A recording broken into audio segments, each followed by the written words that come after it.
Today, I want to talk about the Jay-Z allegations and how everybody just believed that he was guilty without waiting for any evidence. They saw it had Diddy name attached to it and just ran with it. And so they didn't question it at all, even though this story got hella holes in it. A 38-year-old mother from Alabama who has filed a lawsuit accusing Sean Diddy Combs and Jay-Z of raping her when she was 13 years old is speaking out to NBC News for the first time. She asked us not to reveal her identity. What made you want to come forward and talk today?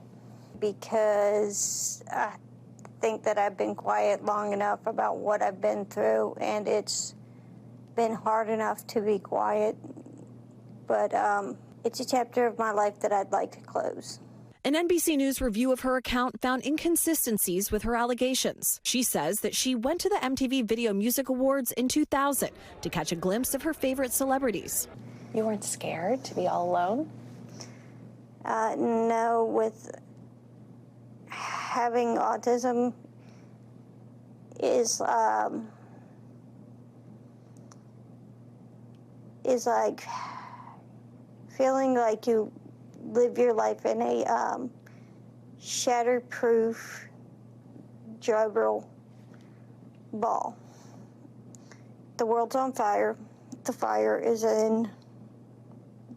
inside the ball with you, but there's no way for you to get out. That speech about autism, she thought she was cooking something right there. She thought she was the next Shakespeare in the making, because that speech made no sense. You can tell that speech came off the dome because she tried to be way too elegant about autism.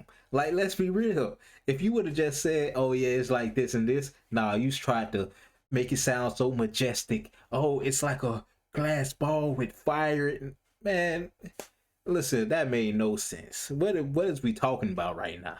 In addition to having autism, the woman says she suffered a head injury. The night of the 2000s VMAs, she says a friend drove her from Rochester, New York to Manhattan, a more than 5-hour drive. So y'all wanted me to believe that a 13-year-old with autism was able to go 5 hours away from home with nobody questioning where she at or what she doing, who she with, none of that? And let's be real, how many people at 13 knew somebody, a friend that can drive them 5+ hours away? Really 10, because she said she got dropped off. The friend dropped her off. So the driver had to still make a 10-hour drive. With what? Hopes and dreams? I know it couldn't have been a teenager, because let's be real. Who had the gas money? And who read the directions on the map? Not the motherfucker with the autism.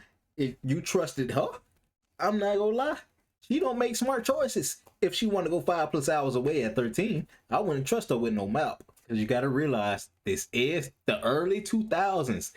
It is not no smartphones out right now. Everybody's still using a flip phone and sidekicks and all that back then. So you needed a map. Like I know. I'm not even old enough for a map. I never seen a map on a road trip. Her attorney provided NBC News with the name of the friend who has since died. The woman says she spoke to Combs's limo driver, who offered her a ride to an after party. I stumbled upon Diddy's driver, who told me that I was exactly what Diddy was looking for. What did you think when he said that to you? I thought it meant that I was just pretty. She went to a White House, she says, where she spoke to musicians Benji Madden and his brother. I'm talking to Benji Madden about his tattoo because, you know, I have about his tattoo that's the Last Supper, because I have a religious background. So it was just something to talk about. In a statement to NBC News, a representative of the Maddens confirmed that they did not attend the 2000 VMAs and that they were on tour in the Midwest at the time. Unless they unlock the shadow clone jutsu, it's no way possible that they was in two places at once. Because you can literally look up their tour dates. September 7th, 2000, you can see that they were performing in Chicago. At the after party, she says she had a drink that made her feel woozy. Then she says Combs and Carter took turns rapping her while a female celebrity watched. JC comes in, me. He at that point I was fighting, trying to get away from him, and he put his hand over my mouth and told me to stop it, cut the. After the alleged rape, she says she ran to a gas station where she called her father, who picked her up and drove her home. We rode home in silence. He didn't ask me what happened. He didn't ask me what I did or where I was. In an interview with NBC News, her father said he could not verify the claims. Quote, "I felt like I would remember that, and I don't. I have a lot going on, but I mean, that's something that would definitely stick in my mind," he said. Like the daddy basically said, she lying.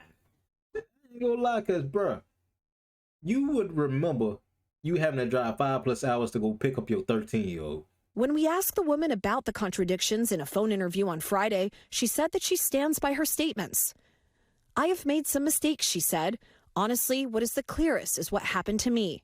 The inconsistencies in her account of an incident alleged to have happened 24 years ago does not necessarily mean the allegations are false.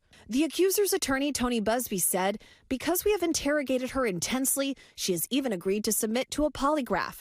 This has been extremely distressing for her, to the point she has experienced seizures and had to seek medical treatment due to the stress." For those of y'all that don't know, polygraphs is pseudoscience. It's literally just for entertainment. That's why you can't use polygraphs in the court of law, because it's too inconsistent. If you breathe too hard, it's not gonna work.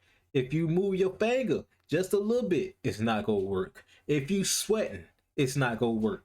That's why you can't use polygraphs in the court of law, because it's too inconsistent, like I said. In a statement to NBC News, Sean Carter said this incident didn't happen, and yet he filed it in court and doubled down in the press. "True justice is coming. We fight from victory, not for victory." It's funny how a lot of people not go apologize after they got done dragging this man's name through the mud. People that might see the video might think, "Oh, you a Jay-Z dick rider. That's why you made this video." No, I'm not. I wouldn't go see the man if his show was free. All I had to do was show up. I still wouldn't go. But the thing is, I 100% believe that he got skeletons in the closet right now. But this one, it's not it. It just ain't make no sense from the jump. I don't know how people got behind this one.